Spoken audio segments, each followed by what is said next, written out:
All right, cool. So what I wanted to talk about today is really kind of a follow-up, I think, to previous talk that Anuraj did about other aspects of software, and it got me kind of asking myself some questions about what the kind of overall ecosystem looked like, and it was an excuse to get my Raspberry Pi going to play with some stuff that is different than my homebrew Arduino work. So yeah, so I took this opportunity to dig into some of these things. And so the questions I was kind of looking at were, first off, what is this ROS thing that everyone had been talking about, but no one really explained too much about? And one of the questions that I had heard was just like, what's ROS's value proposition exactly? And for those of us that are not kind of in the industry, I think that it's not obvious at all. And even if you are to go to the webpage and read the most briefest of description, it's like, it does what now? So I wanted to spend some time with it and try to understand really what was being offered. But then that's related to kind of the conversation we've been having is like, if we were to have a shared software stack for Yak rovers so that we can share more of our work. The dog is going nuts back here. Come here, come here, come here. Easy, kid. If we were to share code, it might be nice to have some kind of common understanding of what's out there.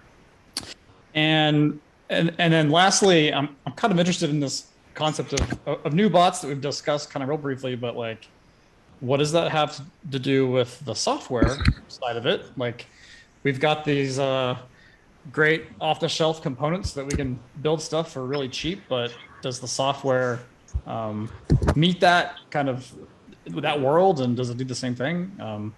Or is ROS what new bots is about? I have no idea. But so these are some ideas I'm going to explore here.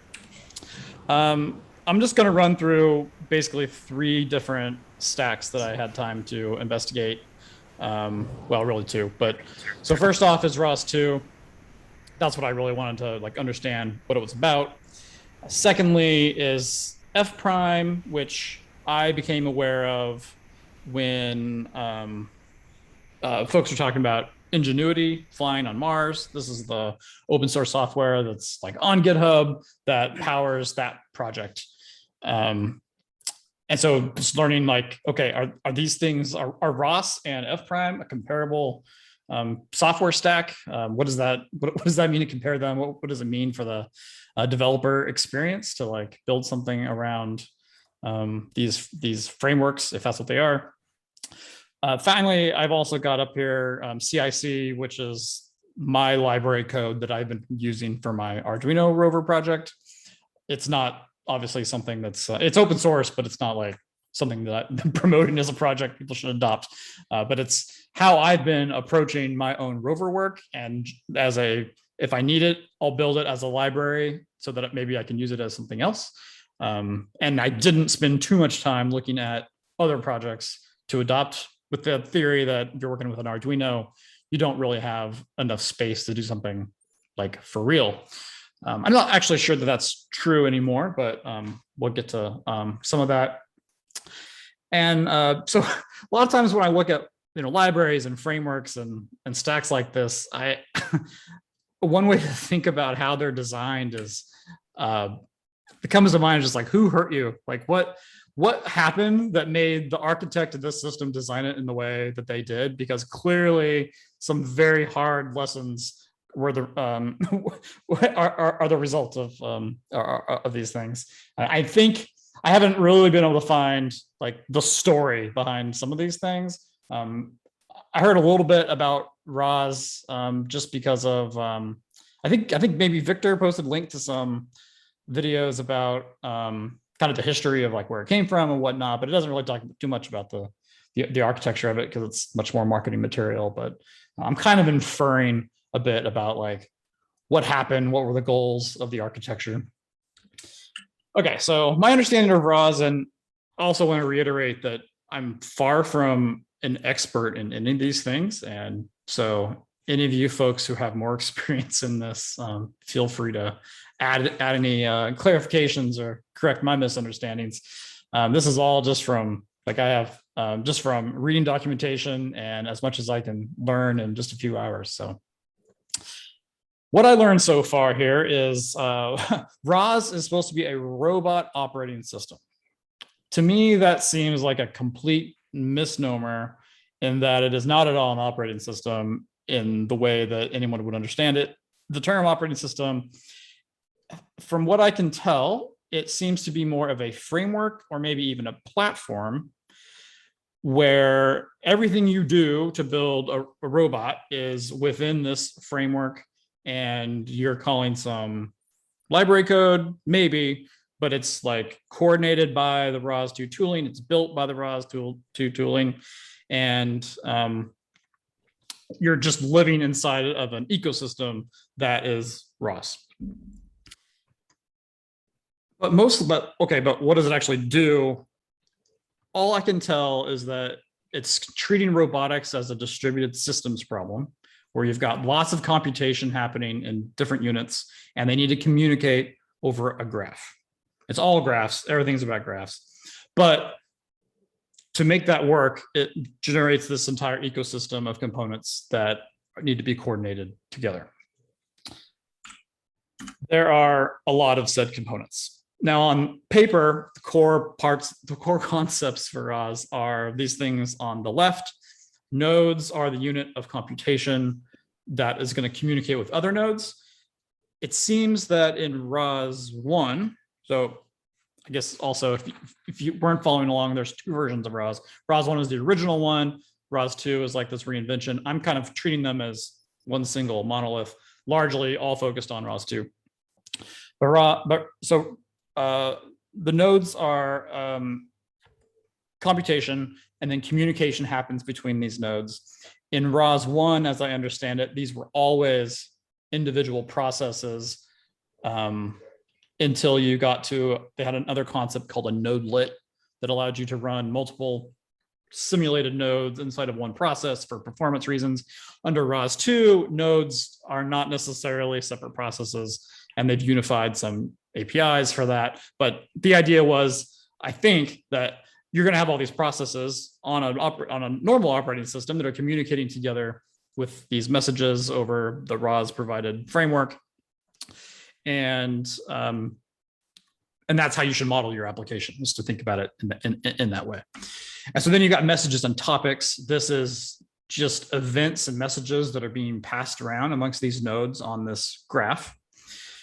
And then there's special higher level versions of those messages, which are services and actions. Services are basically some sort of service with a request and response that one of these nodes is going to offer to the network. And then an action is a message that has a start. It has a start and has an end and a completion event.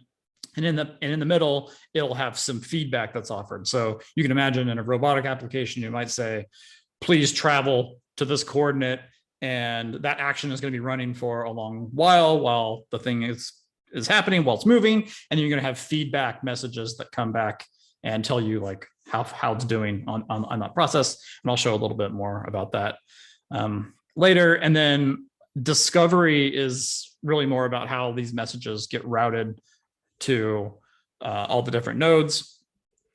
But then beneath the hood, you have all these other concepts that you pretty much have to learn, or at least know what they are, to make too much progress.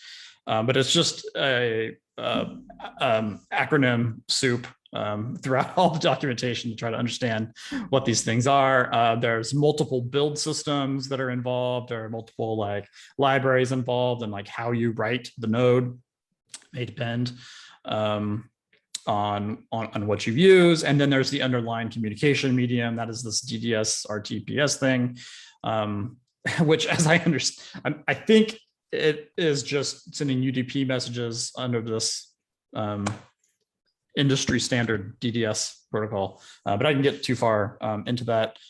RMW was, I've already forgotten. RQT is a GUI framework for building tools that are ROS powered.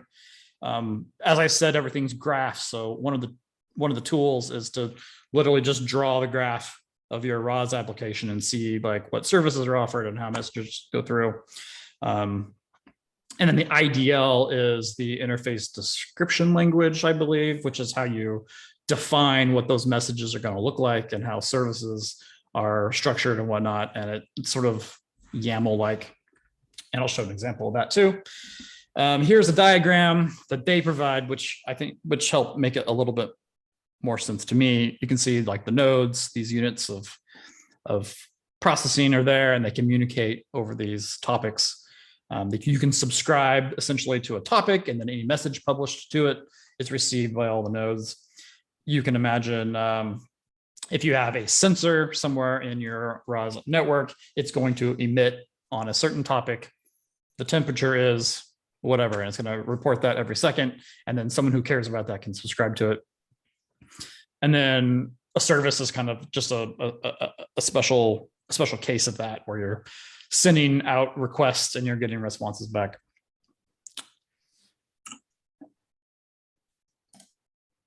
And there is, go ahead. Sorry, Rhett, there is a quick comment. There is a reason why the service is different from a node.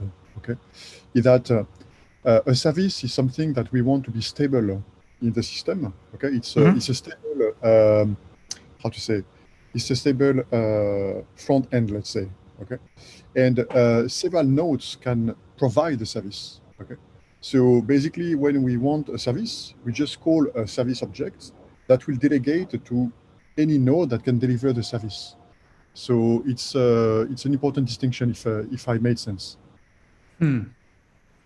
That's so the distinction between a node and a service. Yes. But a node, like to implement a service, you are still building a node that implements the service. Yes. But the consumer of it does not direct communication to a specific node. Is that? Yes, it does. It doesn't need to know it. It's like a service is in its name, basically. Right. My assumption was that must be modeled under the hood as, I hate to use it simply, but it's another topic that some provider of the service has subscribed to. And so requests are sent to a topic. A node pulls that off, processes it, sends the reply back to another topic. And that's probably how it's.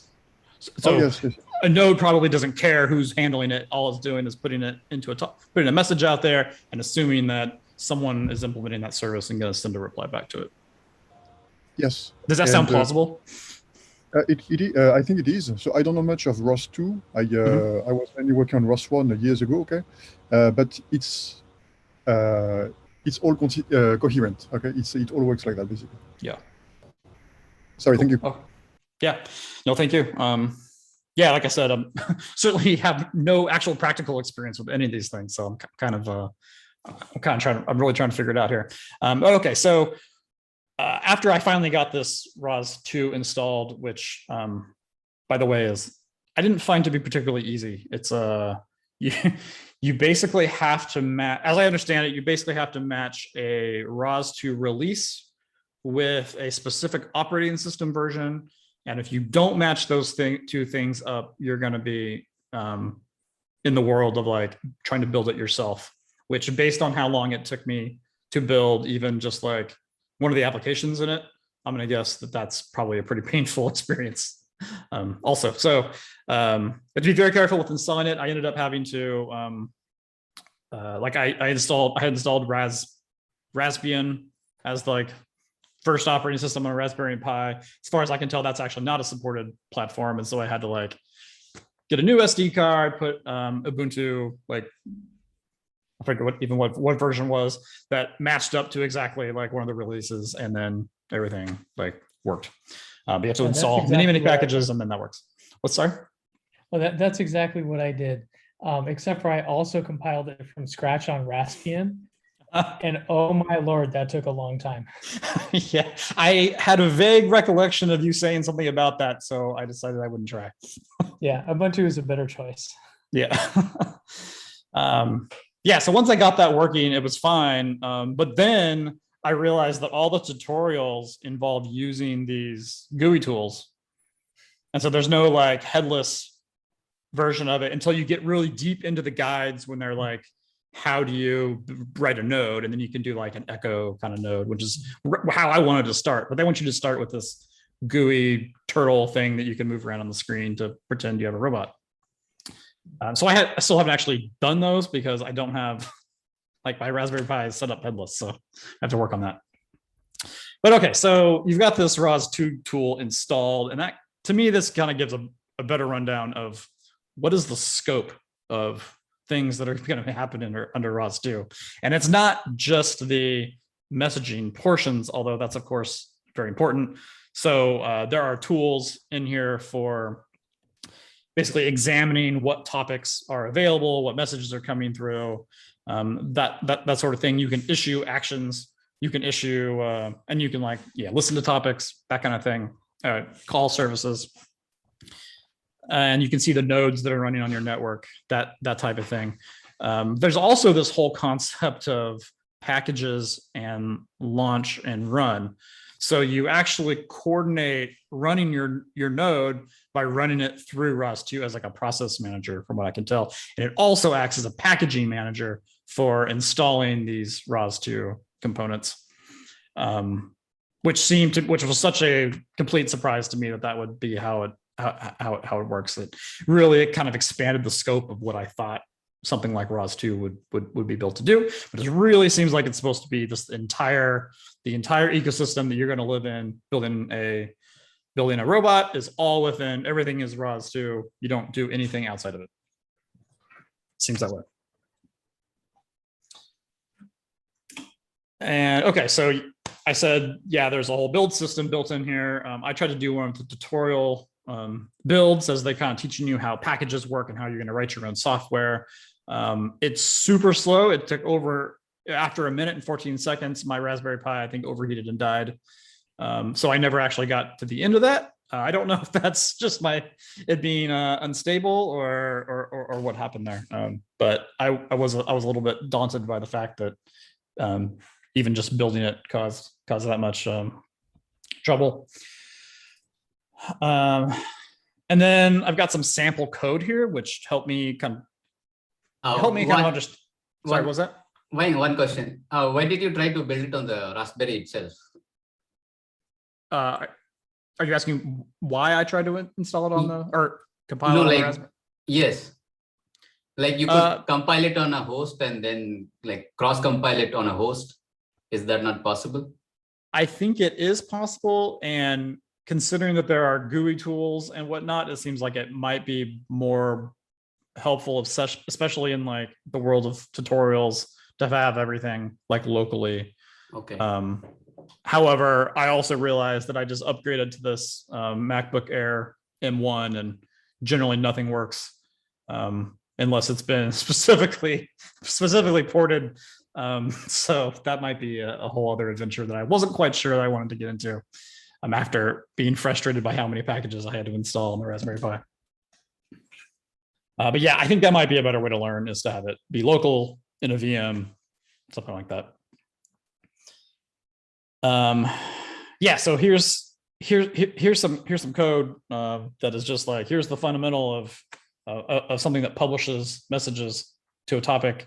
There's nothing too complicated here. I don't think. It's like there's this huge giant ecosystem, and then fundamentally though, what you're doing is you're publishing messages, or on the next page you'll see receiving them. But I think one of the things that I find interesting from looking at code like this is you can see this rclpy.spin under the main method. There is basically the main for this library. Like you go into that, and then everything else is being events are being distributed somehow, which is sort of I would say a distinction with like frameworks and platforms versus like a library. Like the library, like you're basically handing full control over to this client library to do everything on ROS's terms, as opposed to writing a program that uses a library to communicate with the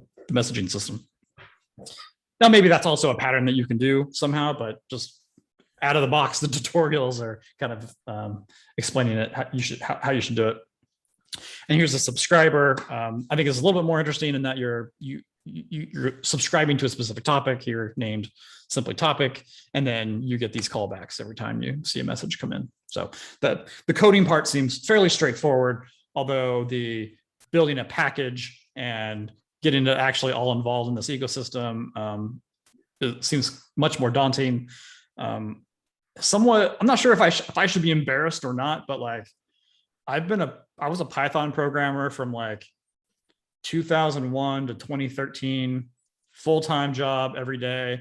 And I find getting something set up in Python today just to be like impossibly difficult. Like it's just annoying. I don't want to do it, which is probably why I don't code Python anymore.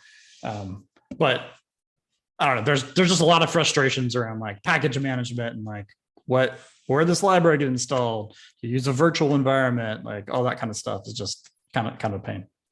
Rhett, question. Yep. Does ROS make any latency guarantees, and is that why it takes over control of the whole system as opposed to like coexisting with other programs? Does it make any timing guarantees? There is no timing guarantees. There is a concept of quality of service on the communication mechanisms.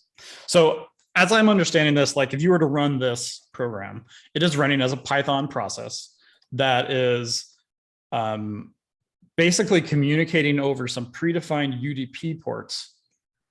In this case, on the local system, but you could be on a larger network. There are quality of service parameters you can set up on a topic to indicate just like the priority of the messages coming through, how much you care if it gets dropped.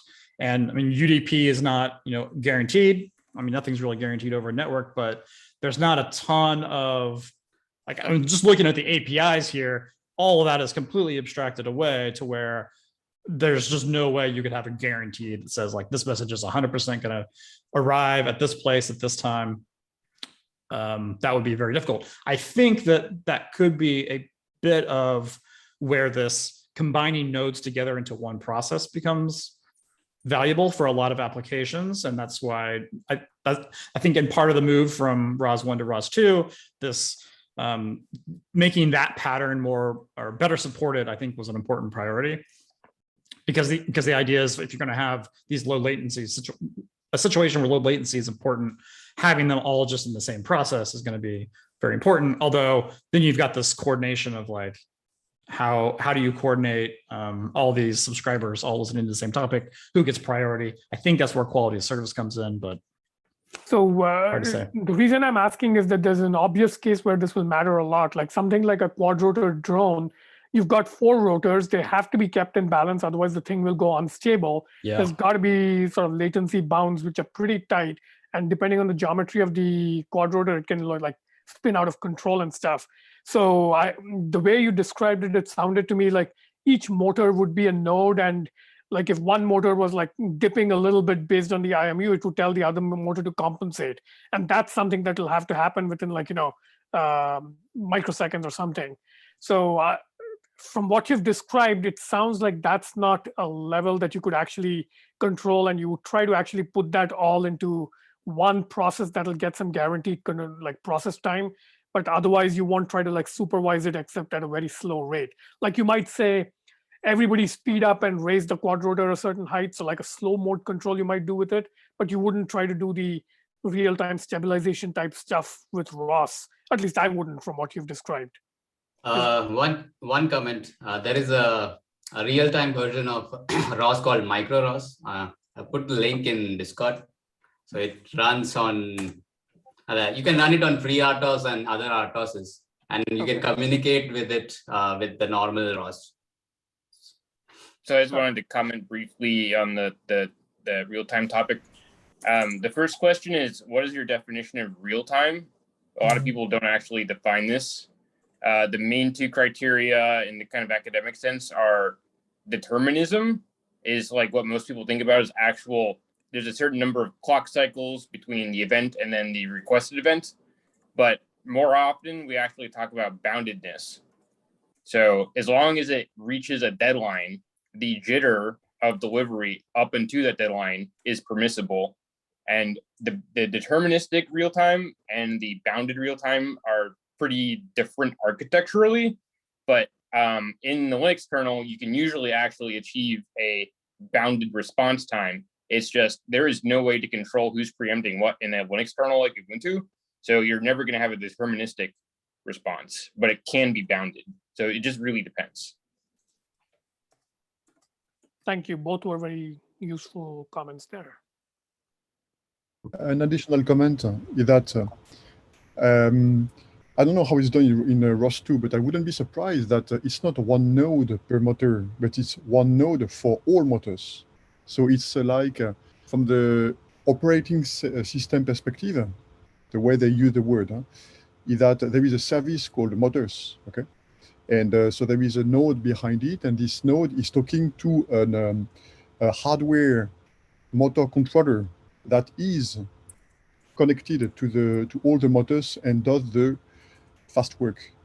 I wouldn't be surprised that it can be implemented this way, and it's actually implemented this way to have a soft real-time guarantee, so the bounded case presented by Joshua. That's on the stuff I implemented. The one node talked to a fair amount of different pieces of hardware at the same time. So that would basically, it is definitely possible to implement what Eric's talking about.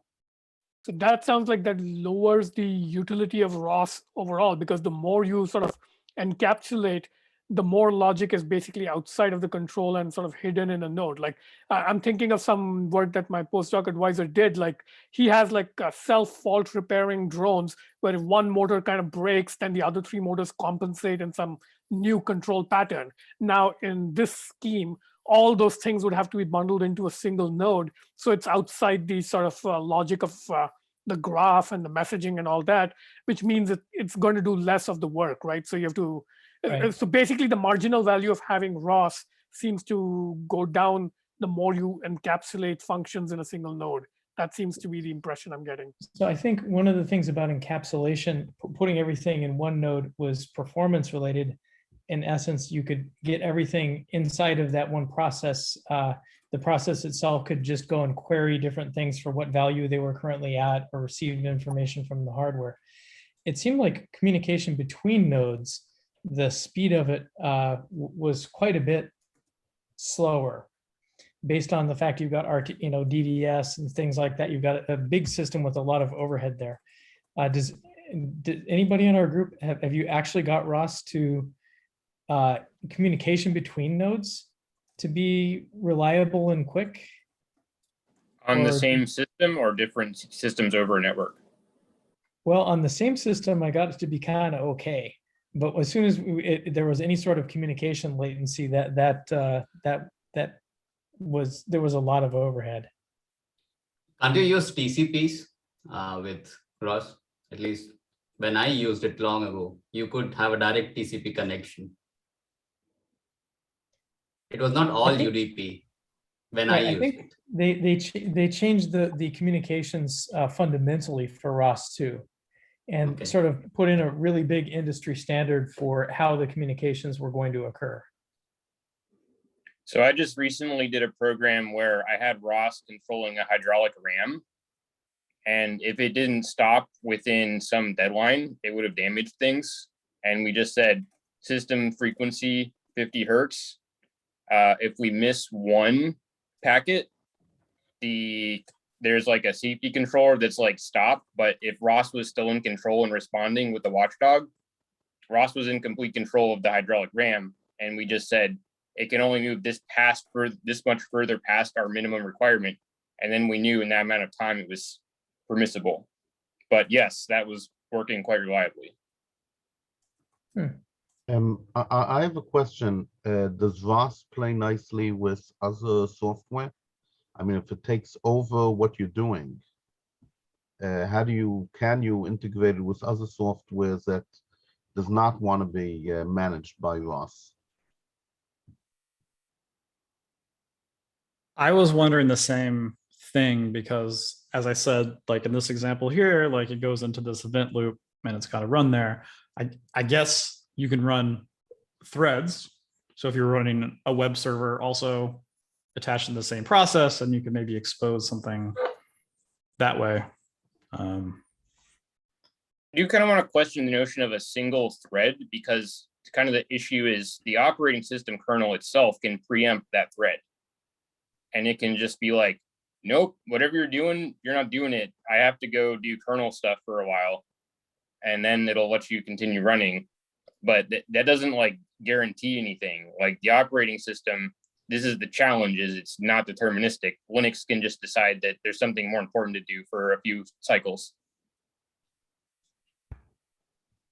Yeah, my original idea for this talk actually was to explore some of that more, but then it turned out that actually going very far with ROS was that difficult. But basically wanted to throw a computational intensive process along with some of these other more real-time computation, these more real-time processes, and see if I can actually like impact it. I mean, sure, with sufficient computational resources that can be.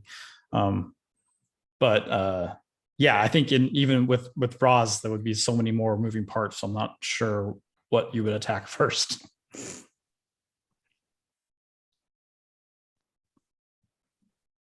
Do you have more content to show in the slides? Yeah, got a few more. Maybe we can cover that first before Yeah. continuing the discussing. Yeah, cool. So this is an IDL for a service, no, for an action. So you can imagine your dish cleaning robot. You're going to specify whether it's heavy duty or not, and you're going to get some feedback along the way, but eventually it'll be done. What I wasn't able to figure out though is what this feeds besides metadata about what it is. Like, it doesn't seem to be code generation that's like building these interfaces for you.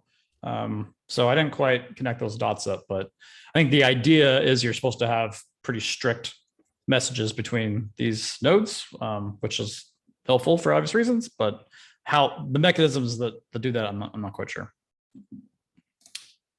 But okay, so I've probably talked about some of these takeaways or impressions that I got from these already, but that like, I don't know what amount of building rovers is a distributed systems problem where the messaging is like the core mechanism that needs to be understood.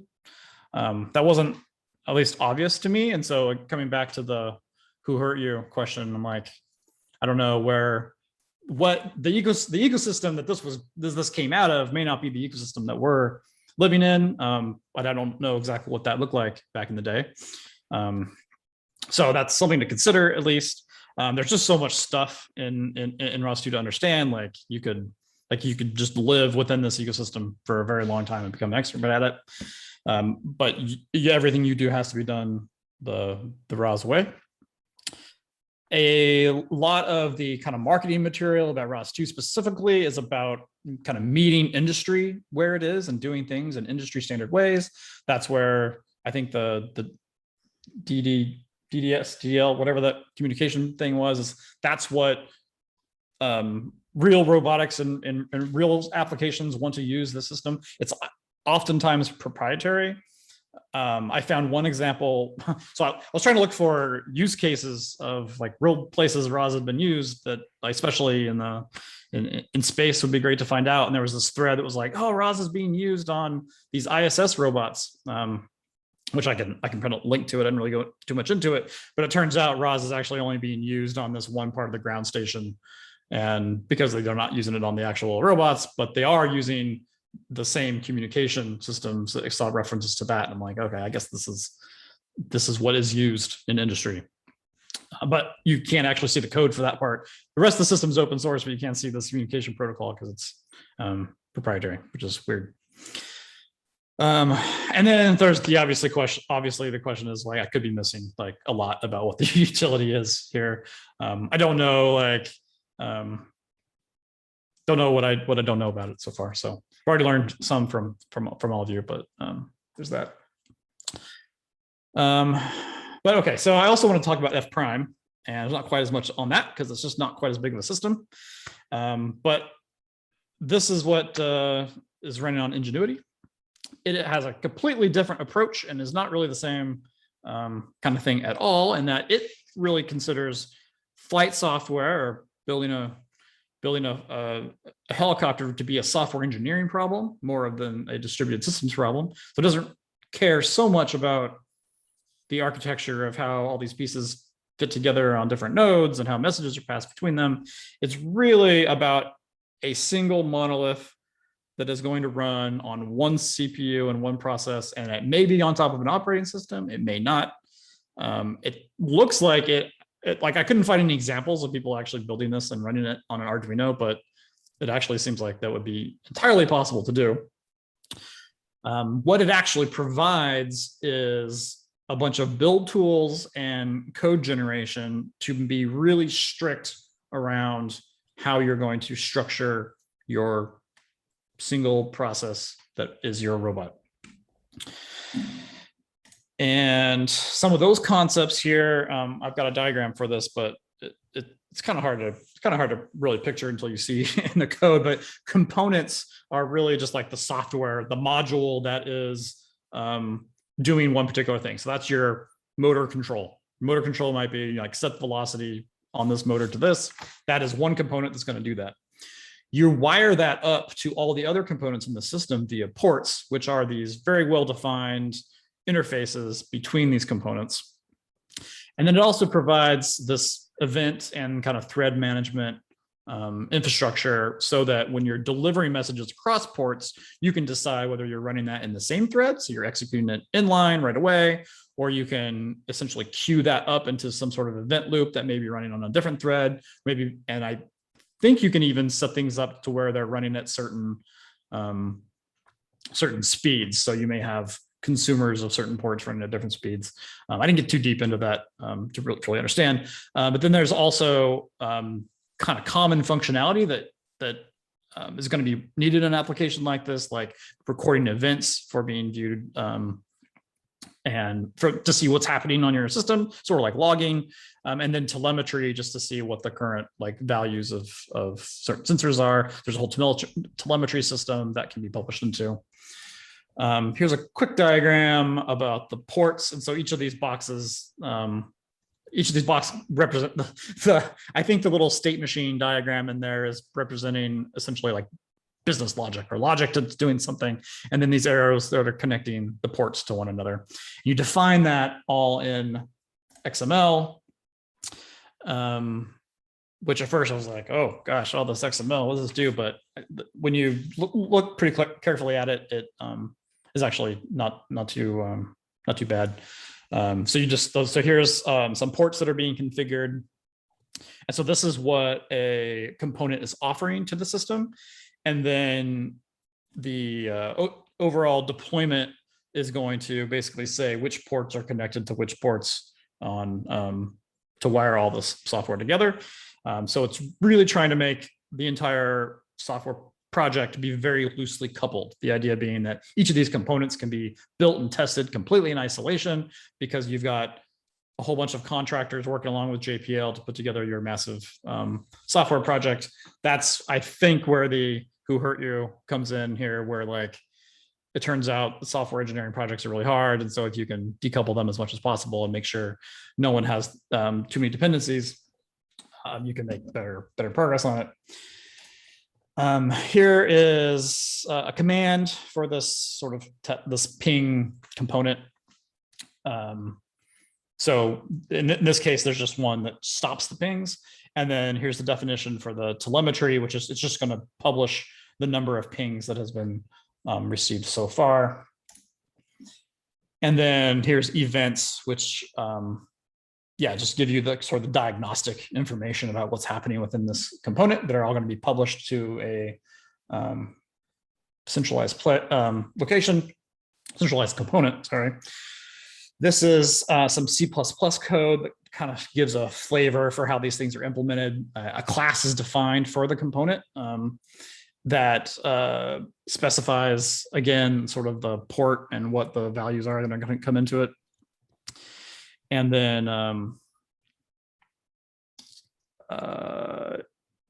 yeah, you get responses, or you get requests and you send those responses back out. So this is like the single command that we saw that inhibits pings. And then, as I said, you in your software project, you basically have this other layer that is the one that's going to pull these components together and link them together. And what I actually liked about it, I mean, it was kind of daunting in how much code there was there to understand, but the code is all right there. So you set up in XML, here's all the components I have. It generated out this project. If you want to wire in another component, you have to put it in a couple new different places. Like this is just defining the classes for each one of these. And then there's other areas in that big main.cpp that it's going to like run the initializer for all of them and like wire those bits up. And it comes with quite a few kind of interesting components that kind of tickled my space brain about like, oh, this is what I hear is actually done in mission control. Like, I don't know, it's kind of neat that way. And yeah, so my takeaways are like, this looks really, really like solid software engineering, but it's also a little bit tedious. The C++ and XML is just like, not exactly fun. But I also thought it was just like super cool. This software stack's running on Mars. Oh yeah, and also like getting this installing and running like locally on my Mac was pretty easy. Like it's literally just clone the repository, install some Python dependencies, and activate the VNV, and like everything's good to go because it builds a binary and you just run the binary. And I actually wanted to show one more thing from that. It comes with a development ground station that just starts up and connects to your project.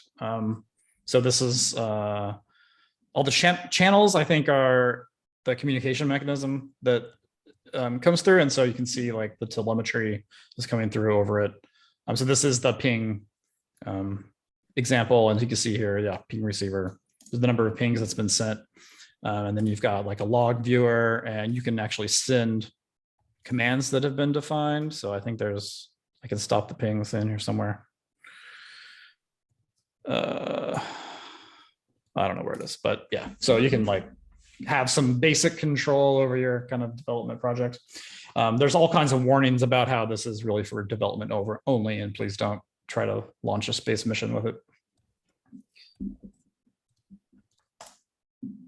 And so, yeah, and then finally, I'm not going to spend too much time on this one, but this was just, my approach was to build really just a very limited library that does very specific, accomplishes a very specific task that I need. It's very event-based, but it's also trying to make it explicit of what you're doing and be more fun, although it's in C.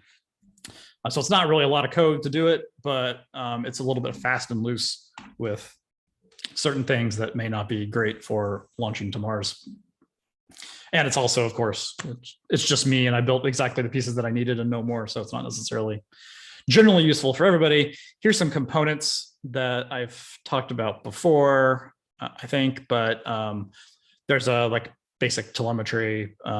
There's a timer function that I just added recently. And some of these systems are actually somewhat comparable to other Arduino libraries, but they're more integrated with this specific event subsystem, which makes them integrate fairly well together.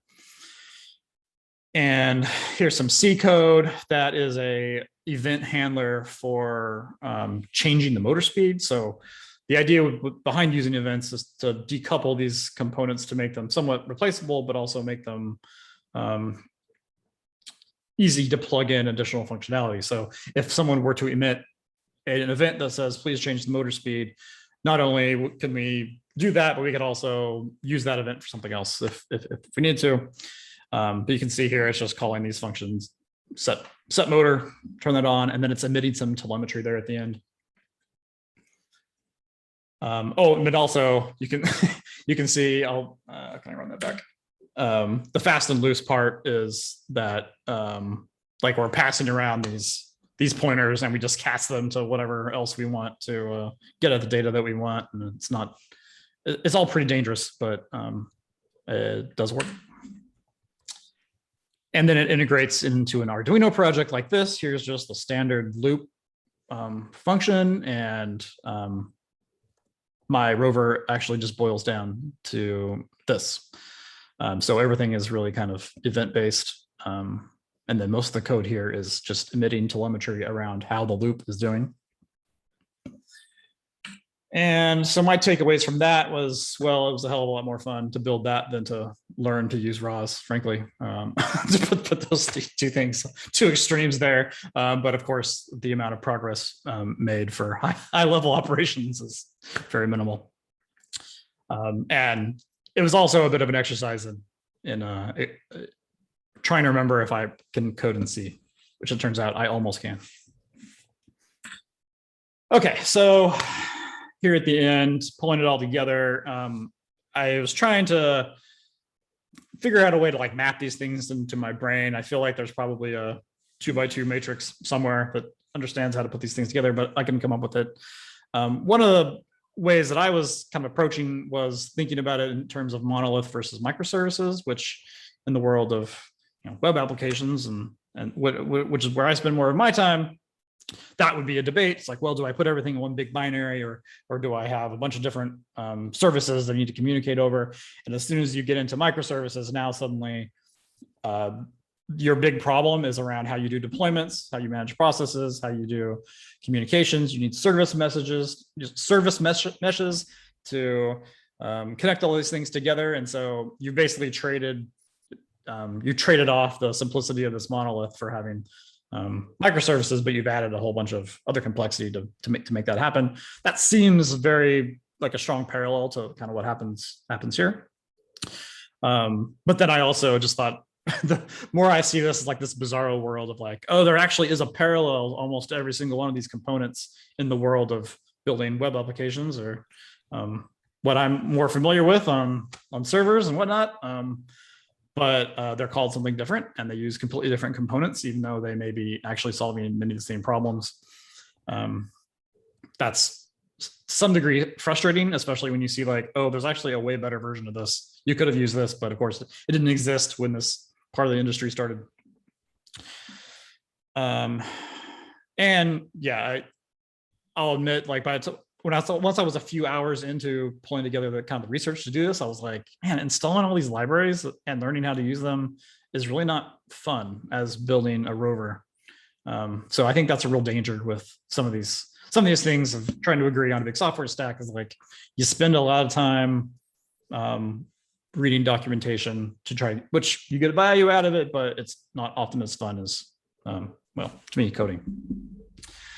And so finally, ended off like, there's no Ruby on Rails of rovers. All these systems seem like the JBoss of rovers or something. They're really sophisticated. They're really complicated.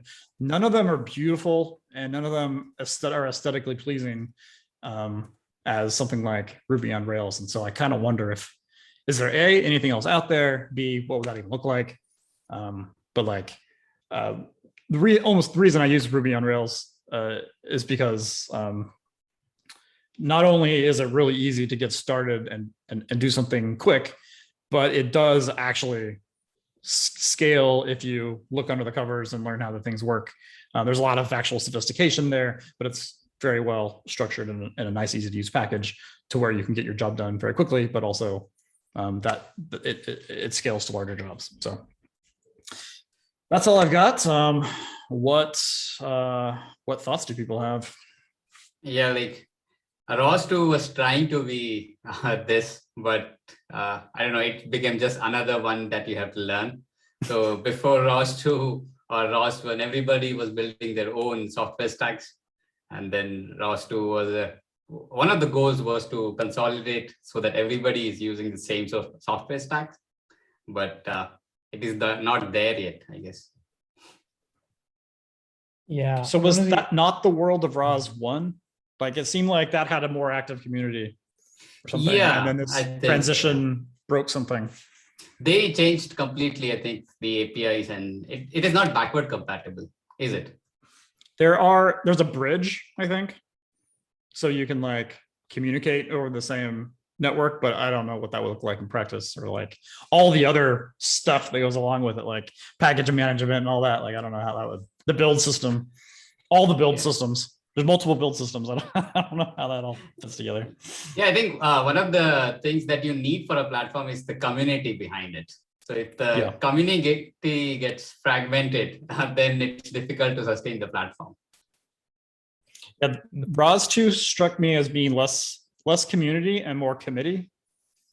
Like there's plenty of documentation around how governance works, and there's a technical steering committee with industry partners and all that kind of stuff that is not the same as the community. I don't think, at least from the projects that I'm more familiar with. I wouldn't classify it as community driven as much as looking at the industry sponsors and the code contributions from those sponsors. That's what I was seeing a lot of. I wasn't seeing a lot of what we think of as typical open source community contribution. And it was interesting. I was looking at arguments for why run ROS. And one of the arguments from someone who was proposing to run it was they were saying, sure, when we compare it to other things, it's going to be more overhead, and it's going to be kind of tedious, but it's the right thing to do because it brings a standardization. And then the question is, what is it standardization with, though? Is it standardization with itself? Where are we going with this? Because I didn't see as many packages for ROS 2 as I did for ROS 1. There's a tremendous number of ROS 1 packages out there. And there is some work that's been done in ROS 2, but I didn't see as much. So who are the corporate sponsors that you're referring to? Like, who are contributing to ROS? So a really big contributor, one of them is Amazon. And so we've got Amazon in there. I think there's Google in there. There's a couple of other of the big companies have their hand in there, as well as maybe about, I don't know, 20 or so smaller, but more specialized robotics companies. And I think it's Open Robotics is definitely a big part of it, but it's a lot of industry stuff essentially. Amazon's using a lot of ROS in their actual robotics stack. So I guess that's a plus. So you mean the Kiva robots in the warehouses, those robots? Or... No, I mean the stuff that they make available as basically robotics as a service type. I forget the exact name of the. They have that whole car program. Yeah, like the races, right? Yeah. I mean, the races are the result of it, but AWS RoboMaker was the actual service. Oh, okay. I misunderstood that. I thought they had it deployed in their warehouse robotics systems.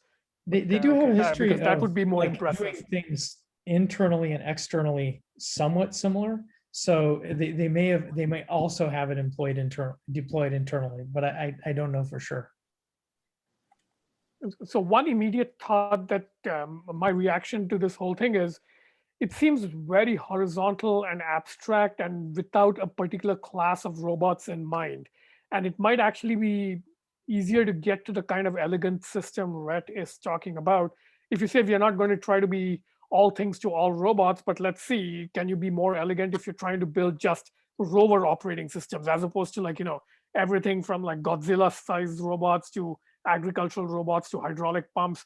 If you try to be everything to everybody, you're going to get this bureaucratic looking thing. Whereas if you say, all right, the two classes of robots we'll initially start with are up to 6-wheel wheeled rovers and legged rovers of this size, and we'll assume certain number of motors and servos and cameras, you might get farther. And I don't know, that's I guess part of my discomfort with too many abstractions in sort of software architecture is I very quickly lose sight of the physical thing you're trying to work with. And I don't know, maybe that's a good direction to go. Vertically integrate around rovers as opposed to horizontally integrate across all kinds of like conceptual robots.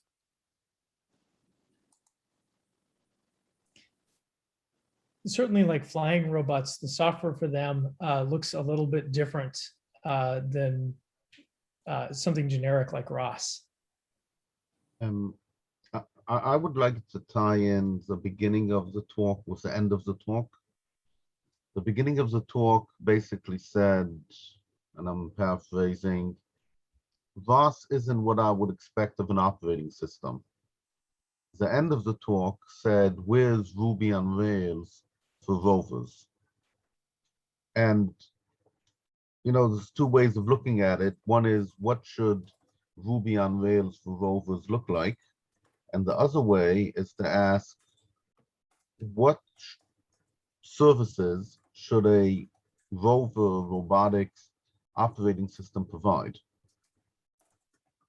And I don't know, what's the answer? I mean, this website I saw called it middleware, basically synchronization software. But that is the least of what an operating system actually does. Okay, operating systems, you know, are supposed to protect the hardware from the user and protect the user from the hardware and provide some basic services. So I don't know, what do you people think if we had some sort of magical rover or robotics, whichever one you choose, operating system, what should it include? Seems like the real-time nature of, well, I guess robots. I don't know necessarily about rovers, but the real-time nature seems to be like a constant conversation, a constant like thing we like wonder about, to where like, is the operating system for robots is some real-time operating system that is, these things exist and we don't know how to use them, but they're probably very complicated or proprietary. That seems like more what an operating system in this context would mean.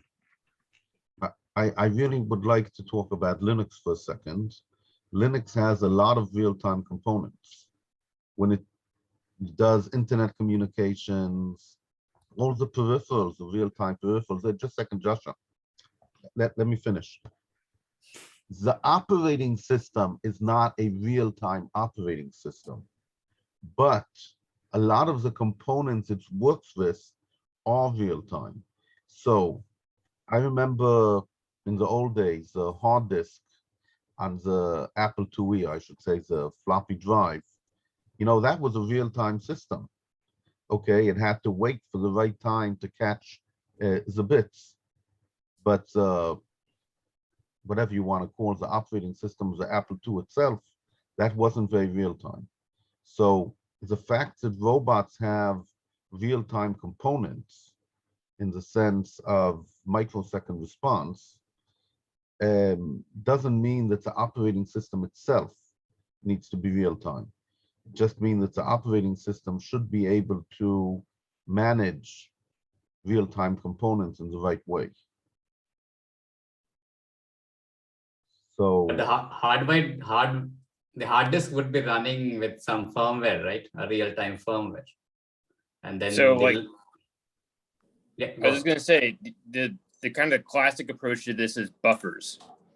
Mhm. So we just have buffers everywhere. Network stack buffers, graphics buffers, buffers, and then you can just come to it when you get to it. right, and that's a good solution for desktop computers. The question is that a good solution for rovers? I don't know the answer. I'm just pointing out that maybe the operating system does not have to be real-time itself, but rather supports real-time devices.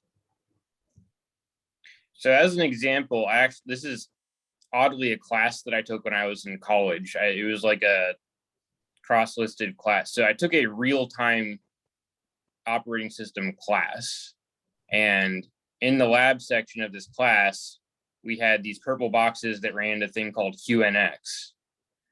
And QNX is one of the larger proprietary, it's a real-time operating system that has actual guaranteed boundedness and determinism.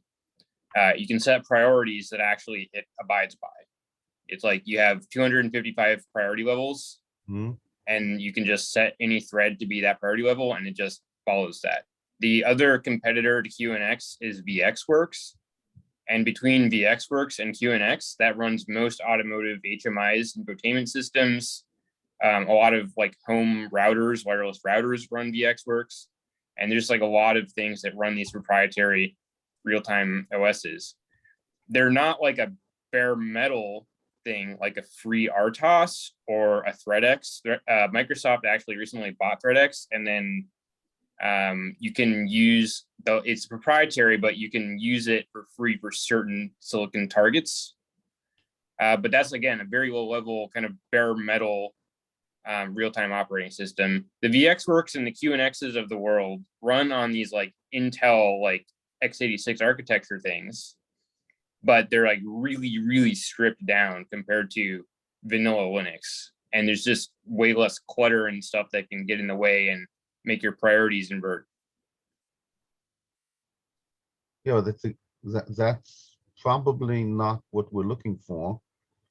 As in what you're saying, if you get close to the metal, you can be real time. And I'm saying, exactly the opposite. If you have a piece that's close to the metal and some sort of mechanism like buffers, so I don't know if buffers is suitable, then you can have a normal operating system. But even a normal operating system, I still don't know what you expect a rover to have. So there's a few other pieces here. I'll give some examples. There's a link that I think would be very relevant, and this is a teardown of the original Kiva Systems robot before Amazon bought them. And it has the actual motor controller hardware, which is pretty interesting. They actually use an FPGA to do the motor control, which is like nuts, considering what we have these days. But like kind of what it comes down to is, let's look at an example of something that has to be super tight real-time coordinated motion. And that's the example is a machine tool that actually like mills parts, or an optical polishing tool that has to polish glass. All of those things have dedicated motion control hardware. And it is a subsystem that is completely independent of any interface. And its only job is to look at the feedback from all of the encoders telling things where they are, and then apply current to the motors to guarantee that your 3, 5, 6 axes are all moving perfectly over a parametric curve that's defined like in theory, because they have to be all synchronized perfectly in 6-axis space, right? Otherwise you cut too much metal or too little metal, or you ground the glass wrong. But that hardware is always dedicated. It's always like its own thing. It's living its own life. That's drip fed in by a higher level thing that's usually not real time. So the human machine interface is like running some other random Linux or other thing, but it doesn't matter. It just is feeding the real time hardware the buffer of stuff that it has to do. And this is again to your point of like a hard drive. You need to ask it to do stuff, and within the hard drive is real time, but there's a buffer where you're requesting it to go seek on the platter somewhere, and then it does its thing.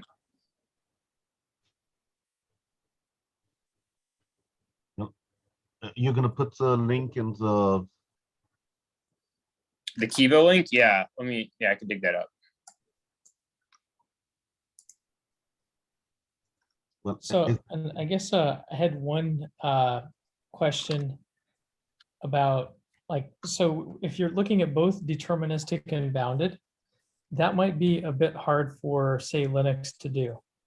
But if you're talking about a rover, and a rover isn't going to go really, really, really fast anywhere, if you make some sort of assumption about like that, then would it be enough maybe to have a system that has bounded response time within the realm that's safe for that rover moving around?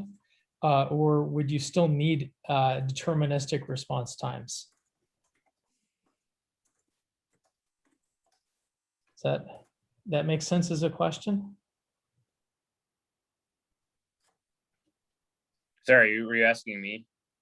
I'm kind of asking everybody, but it seemed to me like basically I'll put it forth in a different way, kind of as a proposal-ish type thing. If you had Linux that would run in bounded time and a rover that didn't move too fast, would that be real time enough for somebody's set of operations? I think it might be for mine. 100%. I just Yeah. did a thing that, yes, this. Because it's like, especially if it's a big thing. Well, I guess it's recorded. So there are some systems that are very large, that have a very large time constant, as an example. Like, let's say you're moving a ship. The time it takes for that system to respond to any, like the system plant model has an incredibly gigantic time constant, because the thrust that you can apply to it relative to the system inertia is so small. And that determines kind of like the response time constant and the control authority. Mhm. If that number is really big, you only need to update maybe, let's say once every second, maybe even for a ship, or 10 times a second. Mhm. A car, usually you're only at about 100 times a second. I think airbags usually scan at about 100 times a second. Mhm. That's like how often it looks for any of the crush sensors to be crushed. And then it makes a decision in 10 milliseconds whether or not to fire the pyros. So it all just depends on how big the stuff is, how quickly it can move, and then the system response time. Because if you've seen the really classic kind of like network programming and reliability thing, is the I think it's the Byzantine generals problem. Has anybody heard of that one? Yes. And it's always like you send the message 3 times, and it's just like, assume that stuff like UDP packets are getting, there's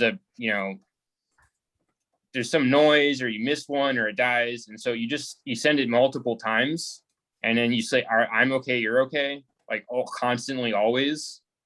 And then it's like, okay, so you could have a system frequency, system clock that you could miss up to 3 times and still not, damage the thing, run off the rails, crush the thing. So it's like, you just need to design it to your safety level, given that it's a flaky system, because everything is always flaky. And then just make sure that the time constants all line up, and then that's your bound, right? Because you very often, most of the time, it doesn't actually have to be deterministic. It just has to be bounded. Yeah, that was what I was getting at. That was my intuition, that we probably needed to look more at bounded times and deterministic times for what we're doing. So like one example is like commutating a motor. I did the motor talk with here a while ago. Commutating a motor has to be guaranteed deterministic. Otherwise, the magnetics, and it makes noises and gets crunchy. You need to always know that you get a reading, and 3 clock cycles later, it updates everything. That's something that you need to know. But I'm actually thinking, even in the open source ODrive firmware, if you look at the ODrive firmware, there's some stuff has jitter, and it's okay. Like, there are times where jitter is okay.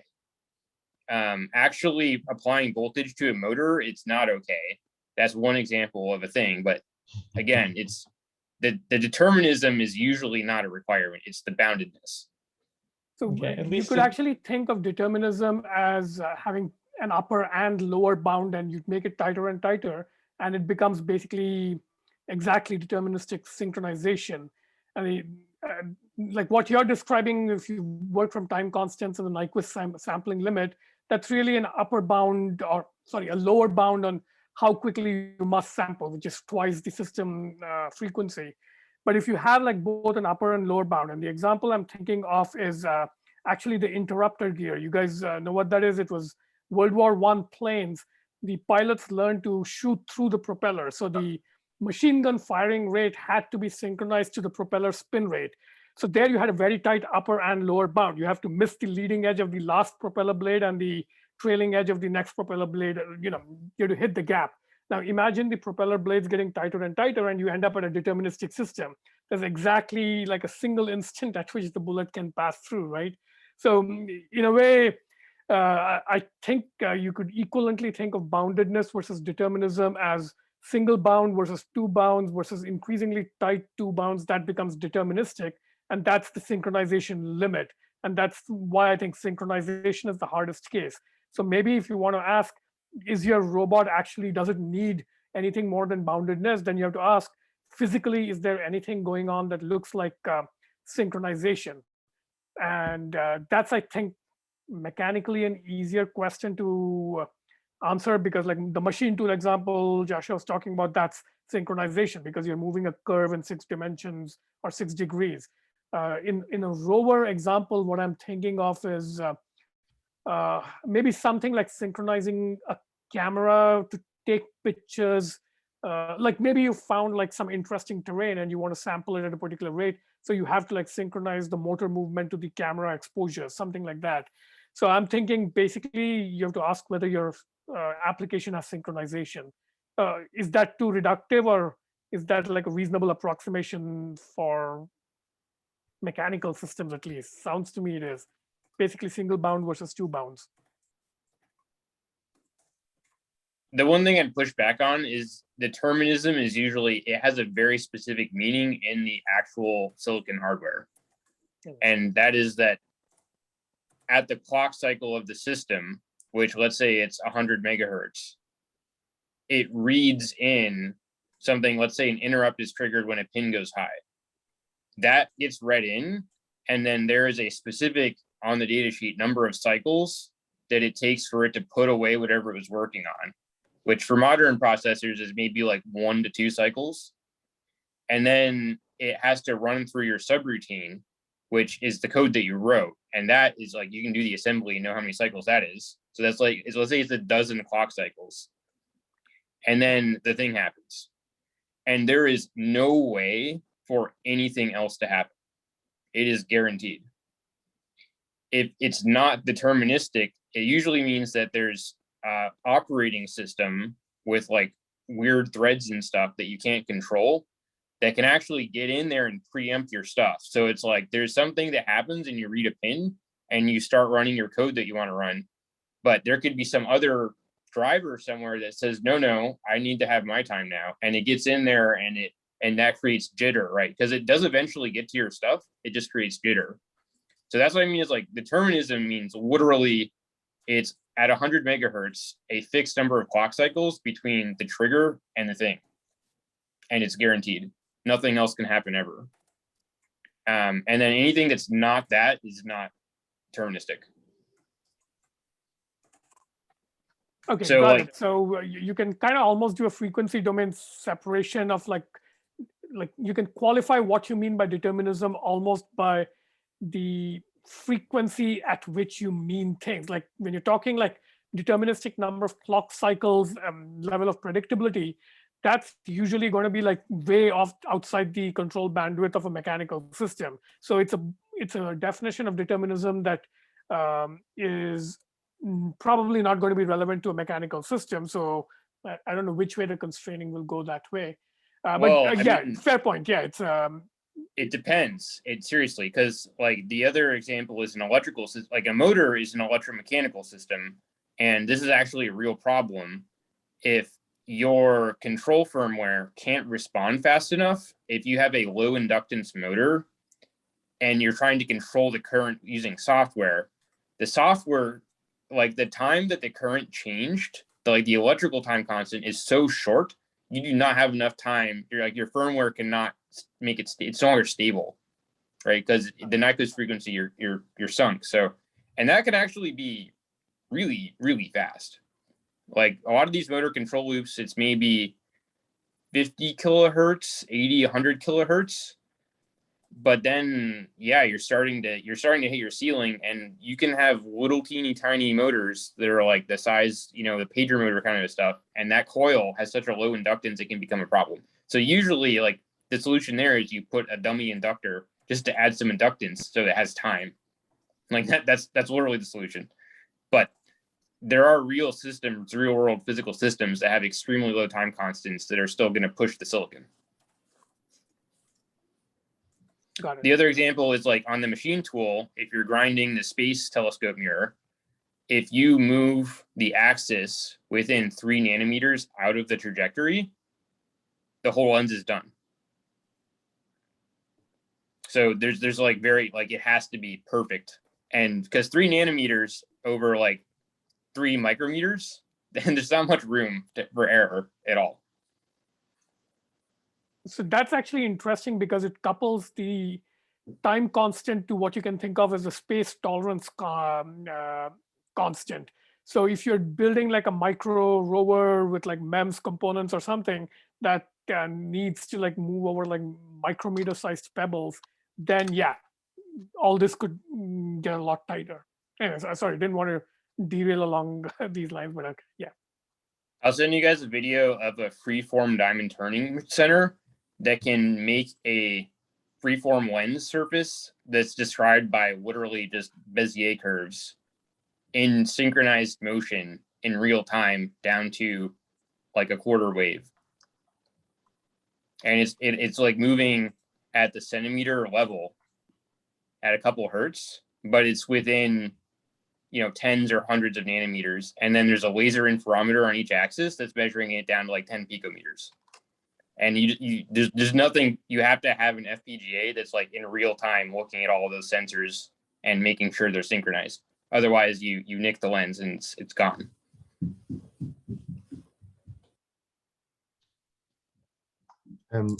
I feel that we're getting, you know, dragged into the question of, are there real-time problems in real-world systems, you know, systems that interact with the real world? I think the question should be, are most of the issues that a rover has, are they in the real-time level? So I don't know, Victor suggested that, you know, if you move slowly enough and everything will be fine. So at the very least, that defines a 2-tier system. I feel actually that you need to have some sort of subsumption architecture, which, let's call it multiple levels of watchdogs working at different time scales. Because, you know, if your rover takes 5 minutes to think about something and then an asteroid hits it, that's very unpleasant. So it has to have an asteroid detector, but that asteroid detector doesn't have to work in microsecond speeds because asteroids can be seen at least a few milliseconds away. What I'm trying to say is that I still don't have a good feeling for an answer to the question from the beginning of the talk, which is, what do we expect in a useful robotics operating system? Yeah, we expect some help in managing the mess of software that we build, and we clearly expect some way of dealing with real-time problems. But what else? I'd just like to point out the flip problem. If the rover is on Mars and we're on Earth, we have slow time problems. Okay, so I would expect some sort of autonomous behavior to be baked into the operating system, or at least logic for managing autonomous behavior. Okay, it's exactly the opposite of real time.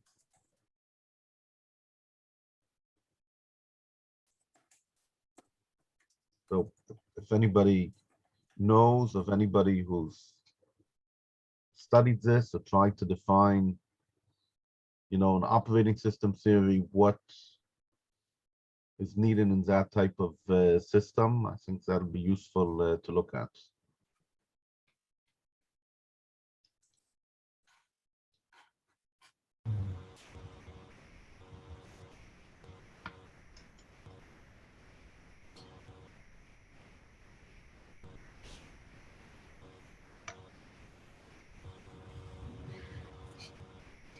It's difficult to say, but anyway, it includes a bit what we've already talked about today, no? Already. You're talking about extras, more abstract features built on top. Yeah.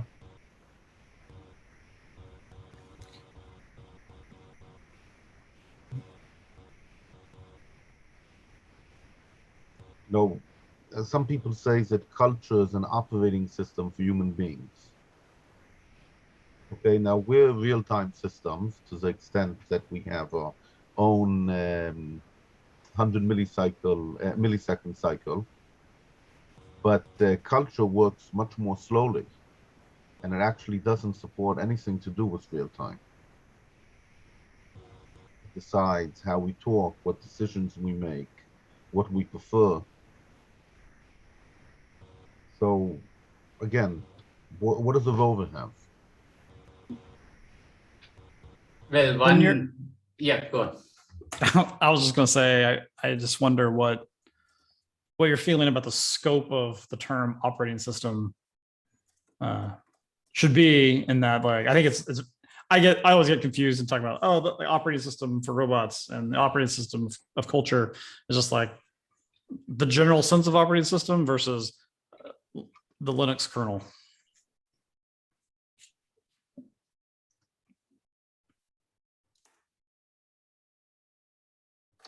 One thing I'd like to add into the mix regarding like real time versus not is inevitably, as you get into systems of systems, and not just at the robot level, but the group of robot level or the entire organization level, the real time, it usually goes away.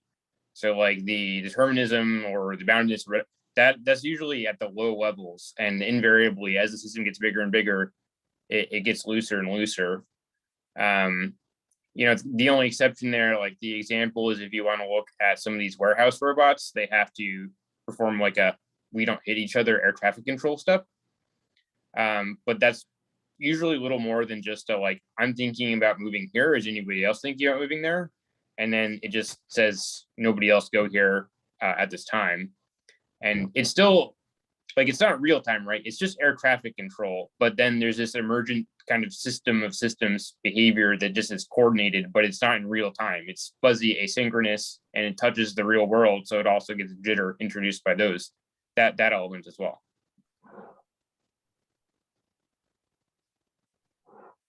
Well, I think we are getting why OS OS is a well-studied topic for like several decades. So we don't have to start from scratch.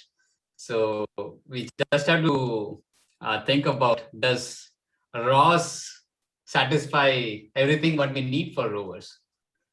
Or is some other software stack needed? Like when we are building rovers, we need something so that people can easily plug in their robots. That is what we want, right? And to some extent, ROS does that, but I don't know the current status with ROS 2.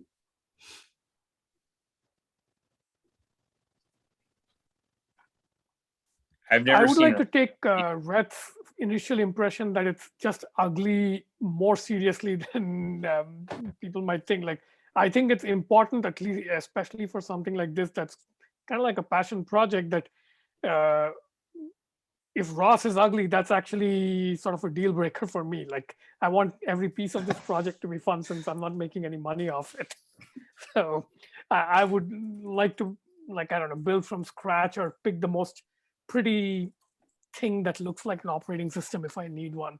But that's, to me, it's a important must-have criterion. And ROS, well, that is the problem ROS was trying to solve.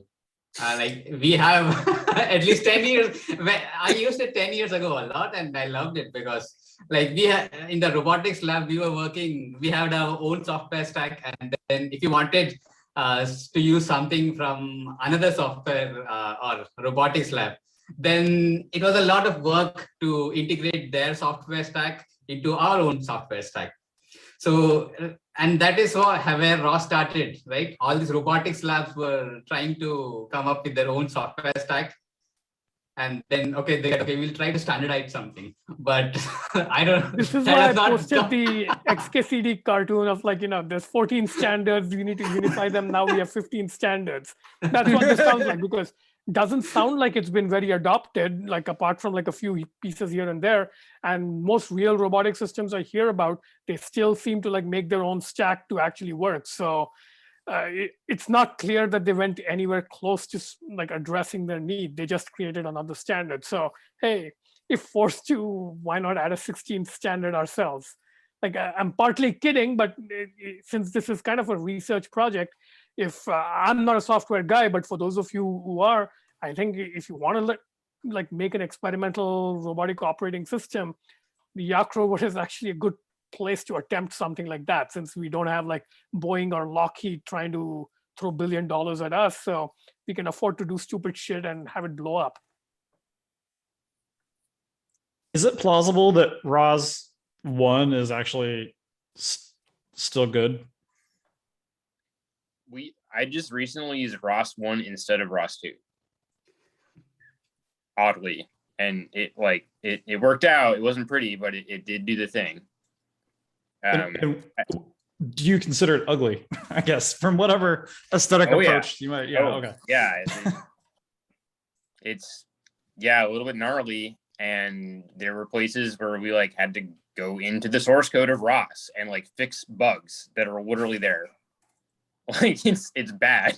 Like it's kind of bad, but I kind of view it ROS 1. I would, if you've heard in the manufacturing context, like volumes and mix level, ROS 1 is kind of like low volume, high mix, and ROS 2 is kind of like high volume, low mix. And this is driven by the kind of like competing priorities of academia and hobbyists, and then industry, where it's like exactly as Anuraj said, it's like I want to use somebody else's code and bring it together. That's like low volume, high mix, and then Kiva Systems has like 30,000 robots in 3 warehouses, so they're very, very low mix and high volume, and those are just competing forces that are really hard to reconcile just inherently. Does Kiva use ROS, or they have their own software stack? I'm pretty sure they had their own stack. I don't know this for sure, so please correct me, but I don't believe that Kiva kind of predates ROS, and to my knowledge as well. This is like pre-Willow Garage, like writing ROS and then blow up, and then it broke up into like 13 different robotics companies. But I think Kiva predates ROS. Can I ask if the ecosystem around like GUIs and simulations was at all a value add for a real project, or is that like, I don't know if for my rover, if I would ever do that, because I have the rover on my garage floor. So there's obviously less benefit to being able to simulate or having all this other like sophisticated tooling. In the program I recently did, we didn't. But I would say that is kind of not a normal case. It's a little bit of an edge case. I'm pretty bullish in simulation in general. I would say just especially because of one of the hardest problems for automation today is sales. Like it's literally selling automation is hard, and people don't know how to buy it. So it's like I think simulation helps lubricate that a bit. So I think simulation is important, and ROS does help with that, but it's not necessarily like. So the other reason simulation is important is training for like deep neural networks. That's the other really big piece. Every single modern like AI robotics company has a simulation stack to rack up hours of training, like period, full stop. I mean, you could even look at OpenAI's Dexterity Net, where they had their arm that was trained all in simulation using Mojoku. I think Mujoku, if anybody knows that environment. Yeah. But they trained it in Mujoku, and then it actually transferred to the real thing successfully. And they were manipulating the Rubik's Cube with vision only.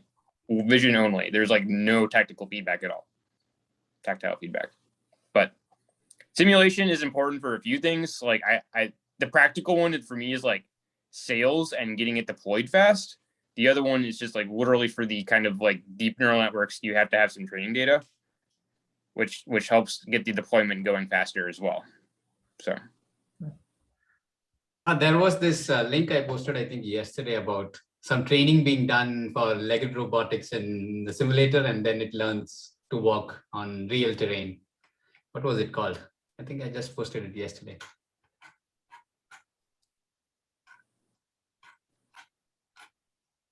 Yeah, rapid motor adaptation algorithm for legged robotics.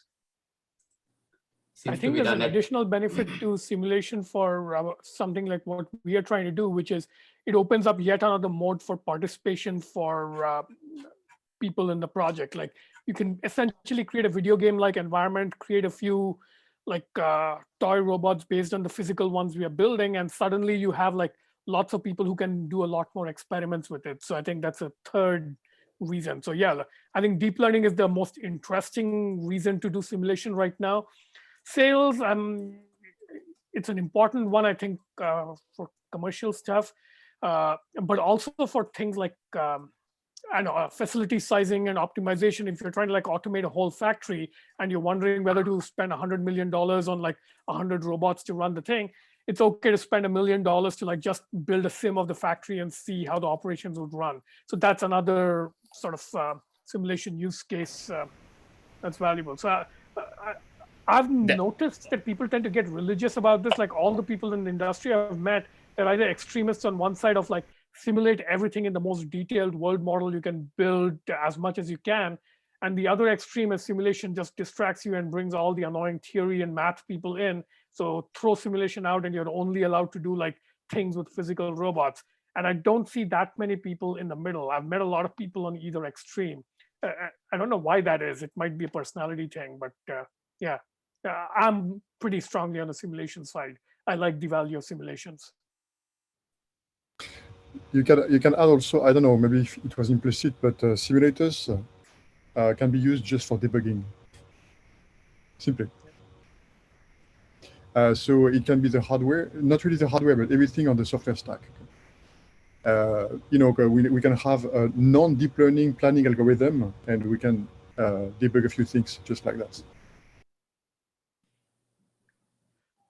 All right, we are at 11:20, so we should probably wrap up in the next few minutes. So Yasha, you're going to be speaking next week, and I got an NDA from you. Did you send it to